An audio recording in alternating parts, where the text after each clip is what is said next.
And we're back with another J Street podcast. I'm your boy Dave C.O. Coles. Hey, listen, um, 20th and Jefferson, all the way up down to 23rd and Jefferson is the neighborhood that raised me.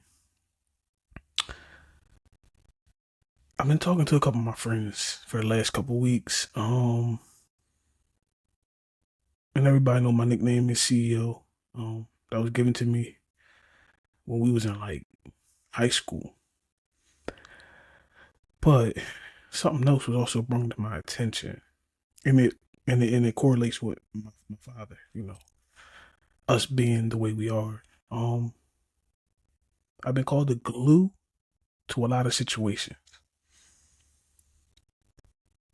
meaning I put a lot of people together, and I didn't understand it at first. Like I always denied it. I didn't understand it until I sat back and I really thought about it for the last couple of days. Like I had put some great people with some other great people,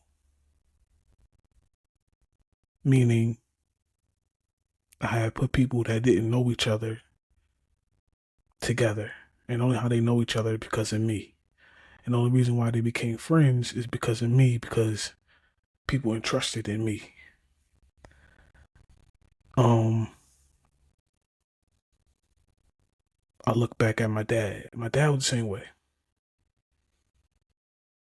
My dad did the same things. He put people together, and people have built relationships off of my dad putting people together. So to Dame and to Sheik, uh, two people that have told me this in the last couple of weeks, and I didn't understand it till I had to think about it. And it wasn't like a setup of anything, because them two, whatever. They don't even talk. So, there's no way they can correlate together and tell me both I'm the glue to a lot of situations. It was genuine conversations that came out, and both of them pretty much said the same thing. That I am the glue to a lot of situations, and I'm also the reason why my friends or family potentially might stop talking to somebody too. Um, Being the leader, being the CEO, whatever as they call me.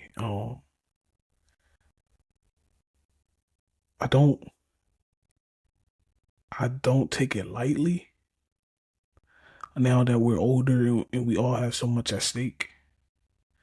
We all have family, financial, and the most important thing is time. You can never get back time. So at the end of the day, I put people together to where they are friends still to this day through me. And it's super dope when I think about it. But I didn't understand it though when they kept saying it to me. But also now I reflect because I'm junior. My dad did the same things too. So it all comes back to this neighborhood again. At the end of the day, this neighborhood and my father shaping me to the person I am. So great people can get along and link together and build friendships off of what I put out there in the universe. I always stay trying to put positivity in the universe. I'm not with the negative shit. I'm not with the dumb stuff. Um, and I can say my father was the same way. Now listen, just because I'm the glue to a situations don't mean everything has to run through me. And I'm letting people know this. Like everybody know how I am. I'm worried about my space. I like to be to myself. Yes, putting people together is a thing that I have unconsciously done, but there's nothing that putting people together is something that I unconsciously done. Yes, but there's nothing that I would ever do to compromise my space and my time. So if I'm not playing in a party, don't show up to my house. You know what I'm saying? I always been that type of person. Um. So yeah, for the people that I have connected together and they're friends with other people, I'm happy for them because I like to put genuine people together. I don't put fuck people together. I don't put shicey people with a good person. I don't put a robber with a millionaire that I know that they would try to rob. I'm not doing none of that. I'm putting good people with wholesome morals together, just like my dad did. So being the glue to the situation can sometimes be hard because people look at you to keep things together a lot. And at first I was always bucking at it. Like I used to buck at it. Like I bucked at it plenty of times until I had the conversation, like I said, with Sheik and Dane.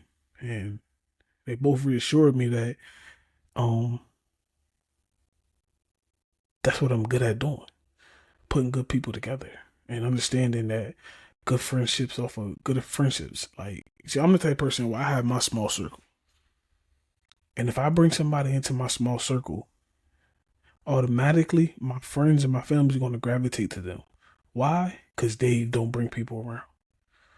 Dave don't call people, that's my brother, that's my cousin, that's my family, that's my friend. They know I don't use them words lightly. So if I'm bringing somebody around and I'm using them words towards them, my family naturally gravitates to them. Off a rip. Because they know Dave is not with the fuck shit. Dave's not with the dumb shit. Dave is going to bring somebody that's going to be genuine to everybody that's around. So I say all this to say people who put people together and you the glue to a lot of situations, it could be stressful at times because you hear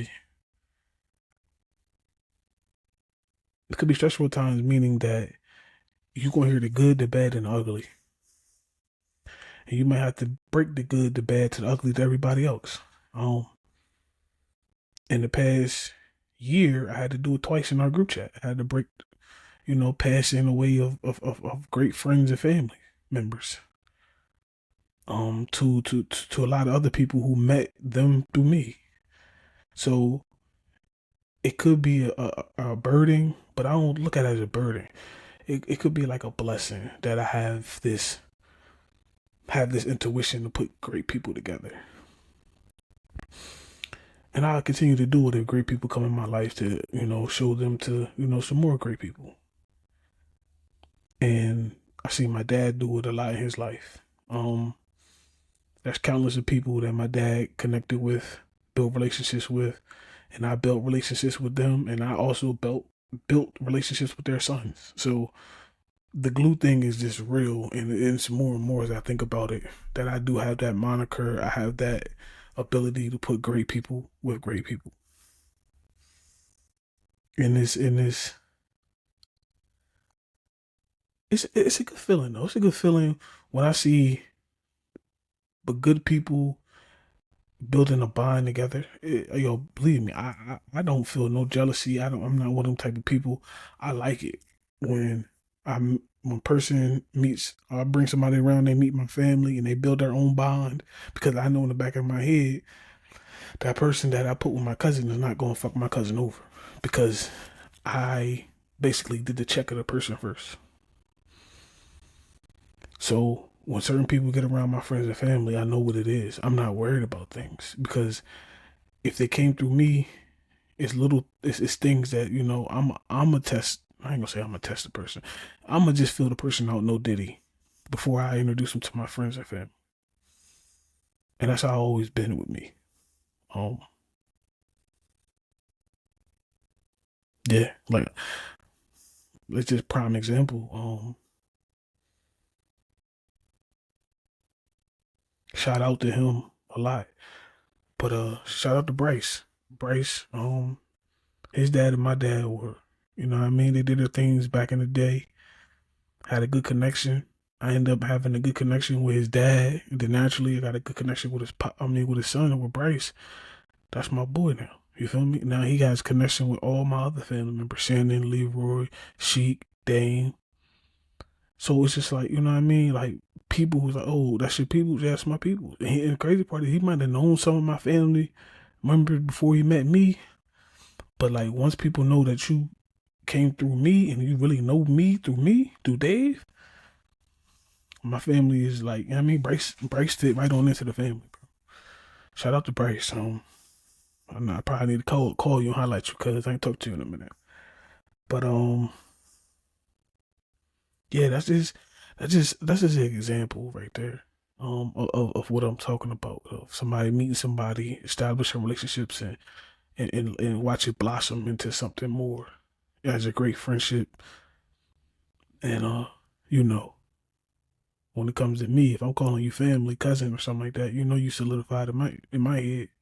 Cause I don't use a lot of the words lightly. I don't use none of the words lightly with me. Friend, I don't even toss the word friend around easy with me.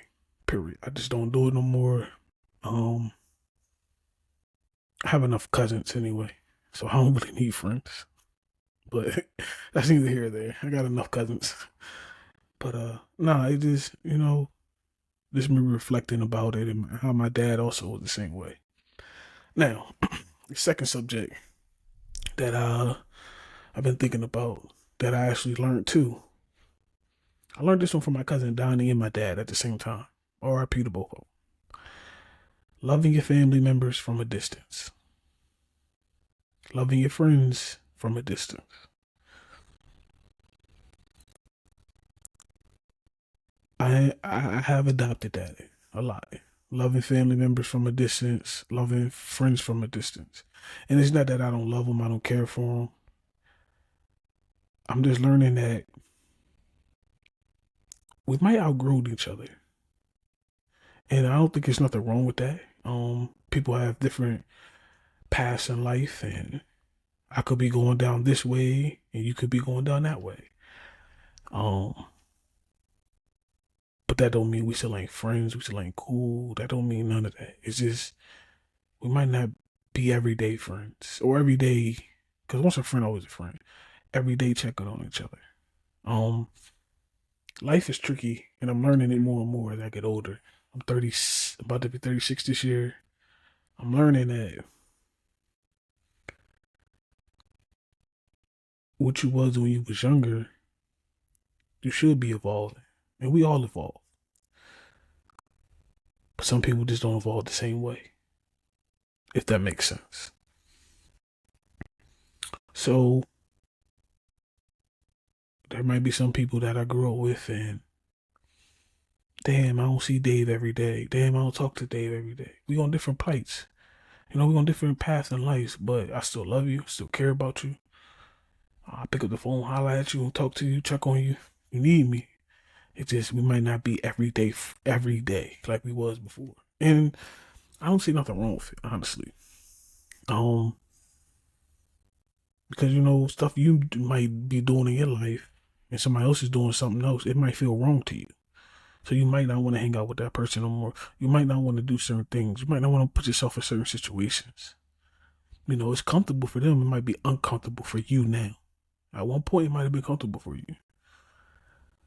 So that's why I'm saying I'm learning more and more that it's cool to love your family from a distance. It's cool to love your friends from a distance. The love is still there. You still like them. You feel me? It's just I'm doing it from a distance, and to be honest,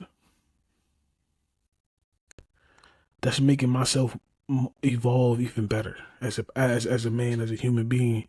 Also, as footsteps of my father, because he was the same way too. Some of his friends went other ways. He stayed on this way, but my pop still would holler at him, pull up on him, talk shit with him, cut their hair, drink with him. Don't nothing change, but I just love you from a distance. I can't be with you every day. I can't do certain things with you every day. One, we all got families now, you know? So life is life, and on top of that, we got responsibilities, we got stuff like that. We can't sit around chill like we did back in the day.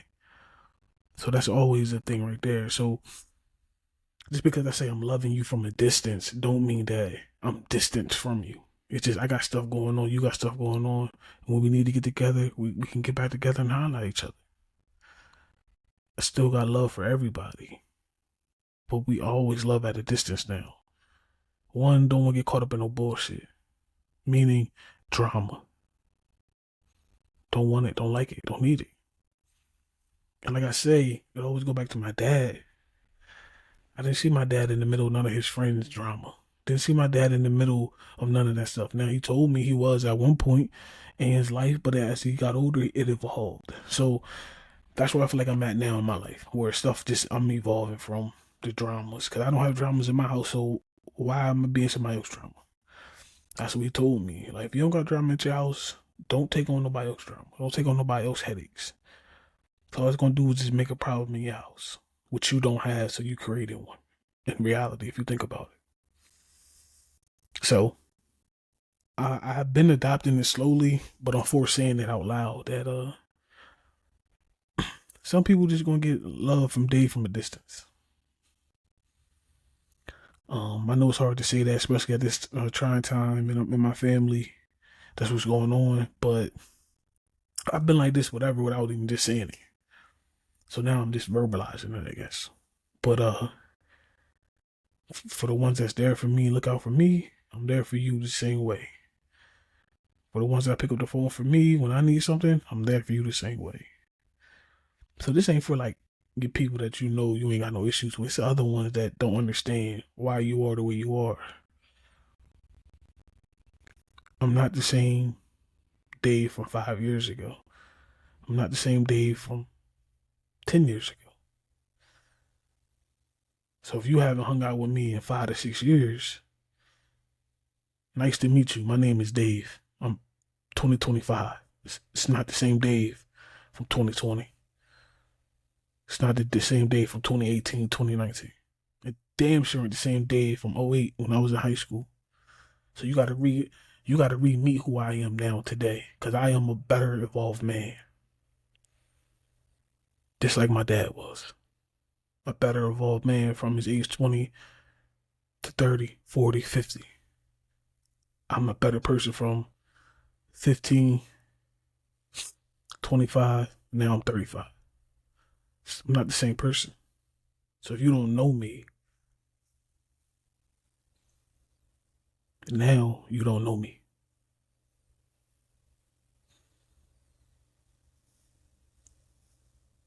It is what it is when it comes to that.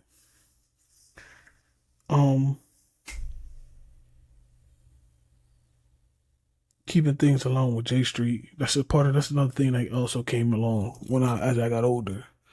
You see certain things that goes on and you see people evolve. And the evolution of a person is always the best thing. Especially if you're evolving into a better person. And that's what I believe I have done. Believe what my father did before his passing. Become a better person. So for the first 35 years, I was trying to figure it out. Hopefully for the next 58 years, I become a way better person.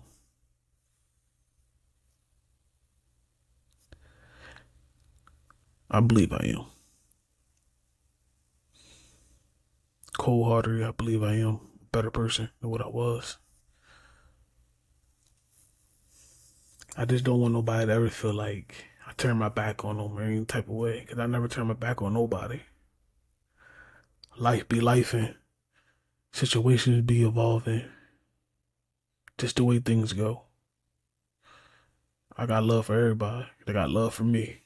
I ain't got no enemies. Too old to have enemies. Learned that from my dad as well.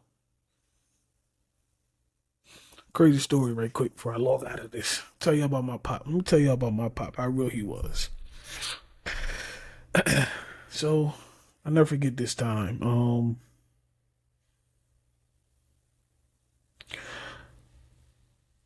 Situation happened. Somebody said something about my dad that wasn't true. I jump out the window, about to act a fool. Couldn't nobody calm me down. It was a crazy, hectic ass situation. Sheik was there. He know what I'm talking about. But crazy, hectic situation, right? My dad was at work. I'm down the street from my crib, acting a fool, all on the strength of my dad's name. You know, when it comes to my dad, I don't play around when it comes to my dad's name. Nobody's gonna drag my dad's name ever through the mud without you hearing something about it from his son. My sister will too, though. Don't get it wrong now. Dad will jump out the window for dad, and Kayla will too for her dad as well. I'm not the only one. But in this particular situation, I was the one jumping out the window. But I'm gonna tell you how cold my pop was, right? I'm down there acting a fool and screaming, yelling, trying to fight, whatever. So they couldn't calm me down. So what they do, they call my dad. I'm in the middle of screaming and yelling. My pop, they put the phone to my ear. My dad told me, David, come home. So instantly, I go home. I stop with him in the middle of the street, literally in the middle of the street, stop, because he told me to come home. Don't worry about that shit. I come home, right? I get there, he there, sit on the couch and shit. I come in the back door, boom, I'm bowling, like I'm on 9,000, right? So he like, yo, what you down there acting a fool for? I'm like, man, somebody said they dragging your name through the mud. My dad said, okay. He said, I'm just laughing because I'm thinking about it. Like, he said to me flat out like this: you think the person that's talking about me can ruin my reputation? I'm like, I don't know. Well, the nigga kind of know, blah, blah, blah, blah, blah. He looked at me with the straightest face. Swear to God. You think a nigga in the streets can ruin my reputation, what I've done out here in these streets? So I don't give a fuck what anybody say. My name is good. It's always going to be good. He said, don't let the petty stuff like that take you down. I'm sitting there like, huh? Like, how can you just let that go? He said, can't nobody say nothing to disrupt my reputation in Wilmington. What am I known as? Coach Dave, Uncle Dave, your dad, your sister dad, and your other sister dad, a husband, a brother, a cousin. I don't care what anybody else say about me. And it made me sit back and think, right? Don't let the dumb shit phase you. Basically what it told me. Give a fuck about what somebody say. A person don't make or break your life. They don't pay your bills. They don't do nothing like that. It's a lesson from my pop, bro. From that day forward, I don't give a fuck what somebody say about me. As long as you ain't affecting me, my wife, my nieces, my nephews, my sisters, my cousins, my brothers.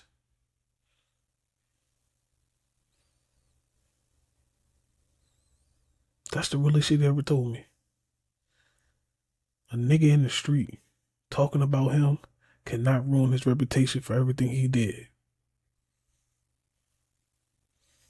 That's why my dad is the fucking GOAT.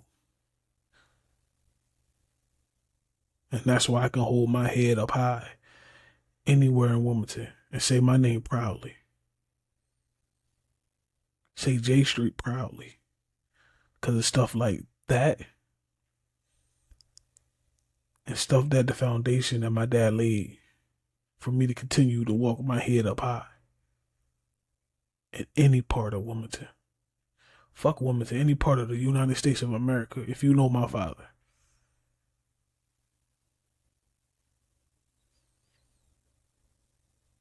My dad's the GOAT.